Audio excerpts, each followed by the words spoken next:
오늘 이 시간 주시는 하나님의 말씀은 사도행전 1장 4절에서 8절까지 말씀입니다. 이 계시된 하나님의 말씀을 제가 봉독하도록 하겠습니다. 사도행전 1장 4절에서 8절 말씀. 사도와 함께 모이사 그들에게 분바에 이르시되 예루살렘을 떠나지 말고 내게서 들은 바 아버지께서 약속하신 것을 기다리라. 요한은 물로 세례를 베풀었으나 너희는 몇 날이 못되어 성령으로 세례를 받으리라 하셨느니라.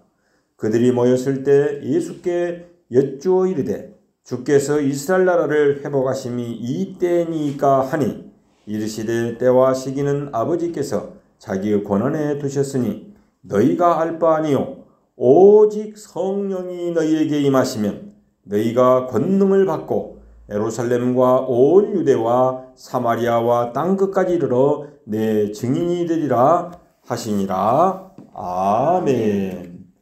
우리 모두 이렇게 한번 서로 따라하겠습니다. 오직 성령 충만하게 삽시다. 오직 성령 충만하게 삽시다. 축복합니다. 사랑합니다. 축복합니다. 사랑합니다. 우리 준옥은 또 정은아 은성 집사님 잘 오셨습니다. 주님 이름으로 환영하고 축복합니다. 오늘 저는 오직 성령이라는 제목으로 하나님의 말씀을 나누고 함께 은혜를 받고자 합니다. 하나님은 온 인류가 이 땅에서 예수님을 그리스도로, 예수님을 주인으로, 예수님을 구원주로 믿고 구원에 이르고 감격한 예배를 드리다가 우리 주님이 재림하시는 그날 천국에 이르기를 원하고 계십니다.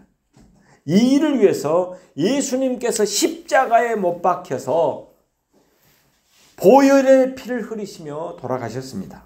그리고 장사 지낸 지 3일 만에 부활하셨습니다. 그리고 40일 동안 이 땅에 계시다가 승천하시면서 다시 오리라 라고 약속하셨습니다. 승천하시면서 다시 오시겠다고 말씀하신 예수님은 재림을 기다리는 성도들에게 아버지의 약속하신 것을 기다리라고 말씀하시면서 오직 오늘 8절 말씀 오직 성령이 너희에게 임하면 너희가 권능을 받고 예루살렘과 유대와 사마리아와 땅끝까지 이르러 내 증인이 되리라 라고 말씀하셨습니다. 여러분 여기에서 아버지의 약속하신 것을 기다리라고 말씀하셨는데 그것이 무엇입니까? 성령입니다. 성령.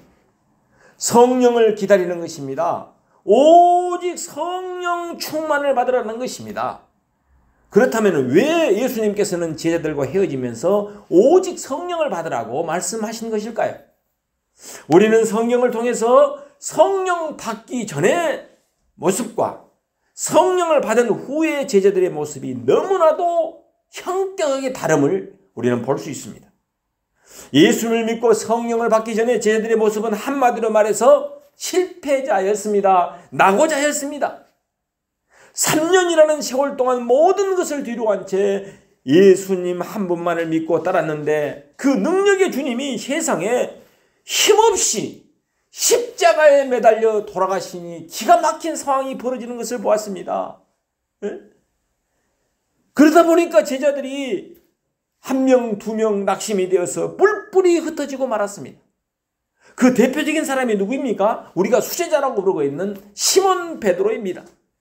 다른 사람들은 다 예수님을 부리고 예수님을 버리더라도 자신만은 끝까지 예수님을 믿고 따르겠다고 혼장담했던 이 베드로였지만은 막상 예수님이 십자가에 못 박혀 돌아가시자 베드로는 예수님을 3번이나 부인해버렸습니다. 모른다고 부인해버렸습니다. 그리고 맹세하고 저주까지 하고 달아나버렸습니다. 그리고 나머지 11명의 제자들의 모습은 어떻습니까? 세베대의 아들들과 제자들은 누가 더 크냐? 예수님이 우리나라 말로 말하면 대통령이 되면 누가 국무총리가 되고 누가 감사원장이 되고 이런 자리 다툼으로 으뜸이 되고자 하는 제자들의 모습을 우리는 볼 수 있습니다. 성령 받기 전에 제자들의 모습은 한결같이 신뢰할 만한 구석이라고는 전혀 찾아볼 수 없는 참으로 무너져버리고 붕괴되어버리는 모습을 우리는 볼 수 있습니다. 하나님께서 사랑하는 여러분, 오직 성령을 받으라고 말씀하신 대로 120명의 제자들은 날 마가의 다락방에 모여서 오직 성령이 임하기를 기도했습니다. 그리고 약속하신 성령이 임하자 그 어느 때보다도 변화의 역사가 일어나고 힘있게 복음을 전하는 믿음의 주역들이 되었던 것입니다. 오직 성령 충만을 받은 제들의 모습은 어떻게 그러면 달라졌습니까? 그들은 생각과 언어가 달라졌습니다. 그 전에는 부정적이고 염세적이고 비관적이고 안 된다, 못한다 이렇게 실패자의 모습이었는데 이제는 어때요? 완전히 사람이 바뀌었습니다. 그들의 모습을 본 사람들이 말하기를 뭐라고 이야기합니까? 새술에 취한 사람들이었다. 예수님의 제자들 베드로 좀 봐라. 완전히 술에 취한 사람처럼 새술에 취했다라고 말하고 있습니다. 오직 성령을 받은 사람들의 생활 자체가 완전히 새로워졌다는 이야기입니다. 이것이 바로 성령 충만함을 받은 변화된 모습인 것입니다. 우리 모두는 말세지마를 살면서 예수님의 재림을 기다리는 하나님의 사람들입니다. 우리는 주님의 재림 때까지 신앙생활을 계속하면서 충성하며 하나님을 섬기하는 사람들인 것입니다. 세상은 우리가 믿음 생활을 자유롭게 하지 못하도록 어떻습니까? 우리를 방해하고 회방하고 넘어뜨립니다. 그래서 너무 세상이 악합니다. 힘으로도 안 되고 능으로도 되지 않습니다. 오직 성령을 받아야지만이 이 모든 것이 가능합니다. 그래서 스가랴 4장 6절에 보면은 여호와 하나님께서 스룹바벨에게 말씀하시기를 제가 한번 봉독해 드리도록 하겠습니다. 스가랴 4장 8절 말씀. 그가 내게 대답하여 이르되 여호와께서 스룹바벨에게 하신 말씀이 이러하니라. 만군의 여호와께서 말씀하시되 이는 힘으로 되지 아니하며 능으로도 되지 아니하고 오직 나의 영으로 되느니라. 오직 나의 영으로 되느니라. 오직 성령으로만 가능하다는 것입니다. 이 모든 것을 알고 계셨던 우리 예수님은 말씀하시기를 오직 성령 충만을 받아라라고 말씀하신 것입니다. 또한 이스라엘 사람들이 애굽에서 탈출했지만은 가나안 땅에 쉽게 입성하지 못했습니다. 광야에서 40년 동안 방황해야만 했습니다. 이렇듯 주님의 재림 때까지 저 천국에 들어가는 그날까지 이 땅에 살면서 사명을 감당하고 믿음을 지키기에는 우리의 힘만으로는 부족하다는 것입니다.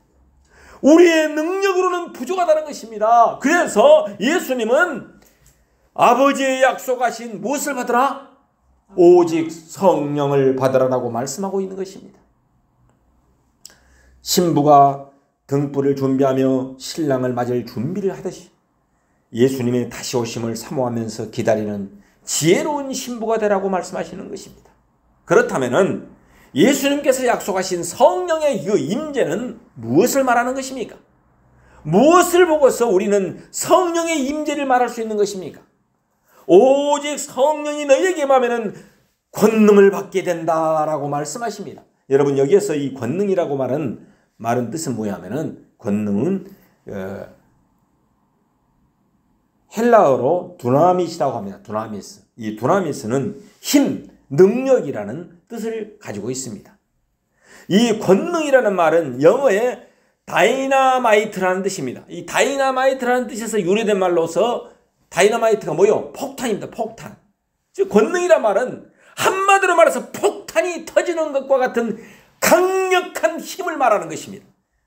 권능, 강력한. 여러분 바위 같은 거 구멍 뚫을 때 어때? 다이나마이트 하나 이어가지고 터치잖아요. 그럼 바위가 그냥 뻥! 하면서 터집니다.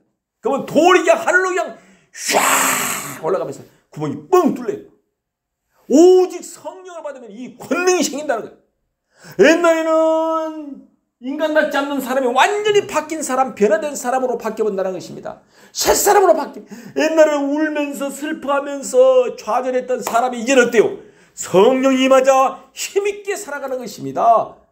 환경적으로는 아무것도 변한 것 없으나 내 마음이, 생각이, 언어가 바뀌어버린다는 것입니다.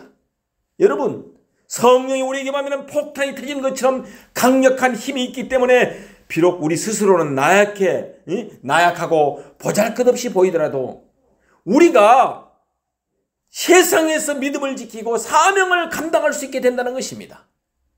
이런 성령의 비밀을 알고 있던 바울 사도가 로마 옥중에서 에베소 교인들에게 간곡히 부탁합니다. 뭐라고 합니까? 에베소 교인들아, 때가 가니라. 술 취하지 말라. 이는 방탕한 것이니 오직 성령 충만을 받아라라고 외쳤습니다. 오직 성령 충만을 받아라. 여러분, 이 말의 뜻이 무엇입니까? 지금은 때가 가다는 것입니다. 죄악이 관영에서 타락하기 쉬운 때가 되었다는 것입니다. 사단은 믿는 사람들을 넘어뜨리려고 지금도 우는 사자처럼 믿은 사람들을 찾고 다니는 것입니다. 베드로전서 5장 8절에서 9절 말씀에 보면은 근신하라, 깨어라, 너희의 대적 마귀가 우는 사자같이 돌아다니며 삼킬 자를 찾나니 너희는 믿음을 굳게 하여 그를 대적하라, 마귀를 대적하라라고 말씀하고 있습니다. 이는 세상에 있는 너희 형제들도 동일한 고난을 받은 줄을 알미라. 하나님께서 사랑하는 여러분, 오직 성령의 강력한 능력을 공급받지 않고는 온통 죄악이 관영한 이 세상에서 능력 있게 살아갈 수가 없습니다. 성령 충만을 받으면 우리는 사단을 이길 수 있습니다. 사탄을 무너뜨릴 수 있습니다. 비록 작은 능력을 갖고도 사탄을 대적해서 싸울 용기가 생기게 되는 것입니다. 성령을 충만히 받으면 환난 속에서도 찬송이 나오게 되는 것입니다. 실패했을 때라도 좌절해서 쓰러지지 않는 것입니다. 이것이 곧 성령의 능력인 것입니다. 여러분, 신방할 때 어떤 집사님으로부터 들은 간증입니다. 이 집사님은 예수님을 믿고 난 후에 도저히 담배를 끊을 수 없었다고 합니다. 담배에 대한 이야기만 나오면 끊어야 되겠는데 이런 마음은 가져도 여간에서는 끊을 수가 없었습니다. 그러던 어느 날 새벽 기도에 나와서 기도를 하는데 자신이 예수님을 믿는다고 하면서도 말씀을 사모하고 은사를 사모한다고 하면서도 담배 하나 끊지 못하고 쩔쩔매는 것이 그렇게도 부끄러울 수가 없더랍니다. 그래서 간절히 기도했더니 마음에 평안이 밀려오더랍니다. 그리고 샬롬, 평안이 찾아오더랍니다. 그런데 신비하게도 그 이후로 담배 생각이 나지 않더랍니다. 그래서 지금은 담배를 태우라고 해도 냄새가 싫어서 태울 수 없는 상태가 되어서 이것이 성령 받은 증거이죠라고 말하는 것을 볼 수 있었습니다. 여러분, 성령을 받으면 이런 현상이 일어나게 됩니다. 또 무엇이 성령 충만하게 받은 증거인 것입니까? 요즘 얼마나 많은 사람들이 주 5일째로 여행을 떠납니까? 그런데도 불구하고 주일을 성수하며 예배를 드리는 것, 즉 성령을 받은 증거요, 성령의 내주하심의 증거임을 알 수 있는 것입니다. 주일날 하나님 앞에 나와서 예배를 드리며 찬양을 드리며 영광을 돌리는 삶을 사는 것은 성령을 받는 증거로 믿으시길 바랍니다. 여러분, 성령을 받았기 때문에 지금 여수에서 우리 아들 준호를 데리고 이곳에 와서 예배를 드리는 것이 무엇입니까? 성령이 내주해서 성령의 인도함을 받고 성령을 받은 증거인 줄 믿으시길 바랍니다. 이러한 믿음 생활은 자기 힘으로 되지 않습니다. 능력으로 되지 않습니다. 결심만으로도 결코 되지 않습니다. 오직 성령의 인도함을 받아야만이 가능한 일인 것입니다. 이러한 모든 능력이 저와 여러분에게 임하시기를 예수 이름으로 축원합니다. 여러분, 성령이 임하면 어떤 현상이 나타난다고 말씀하고 있습니까? 증인이 된다라고 말씀하고 있습니다. 오늘 본문 8절 말씀을 다 함께 한번 봉독하겠습니다. 시작. 오직 성령이 너희에게 임하면 너희가 권능을 받고 예루살렘과 온 유대와 사마리아와 땅끝까지 이르러 내 증인이 되리라 하시니라. 아멘. 성령이 임하면 두나미스의 권능을 받아서 능력 있게 살아감으로 복음의 증인이 된다는 것입니다. 예루살렘과 온 유대와 사마리아와 땅끝까지 이르러 증인이 된다라고 성경은 말씀하고 있습니다. 증인이 된다는 것입니다. 하나님께서 사랑하는 여러분, 증인이 무엇입니까? 증인이라는 것은 나에게 불이익이 오더라도, 손해가 오더라도 있는 사실 그대로 말하는 사람, 이야기하는 사람이 증인인 것입니다.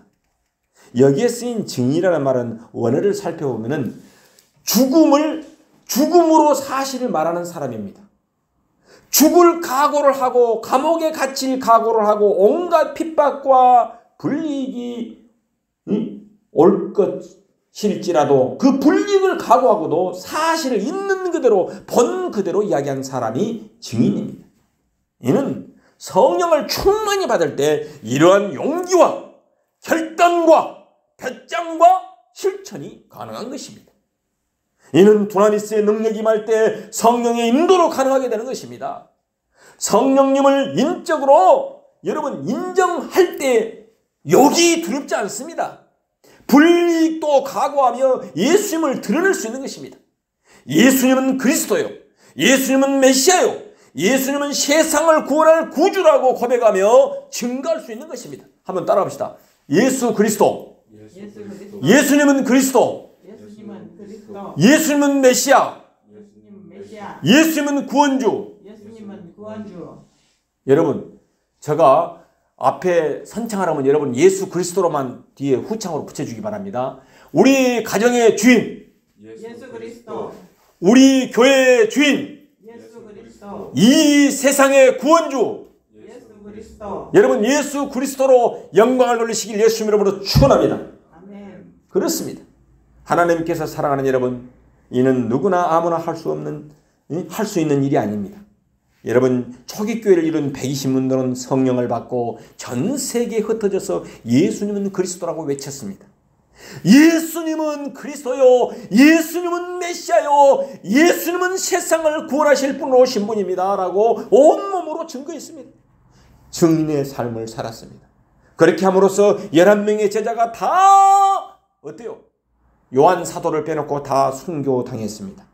순교를 당해서 사지가 찢어지면서도 굴복하지 않고 생명을 걸고 복음이 무엇이길래 이렇게 복음을 전했던 것입니다. 그래서 저도 그 사실을 알고 예수를 믿고 이렇게 목사가 되어서 복음을 증거하는 증인의 삶을 살고 있는 것입니다.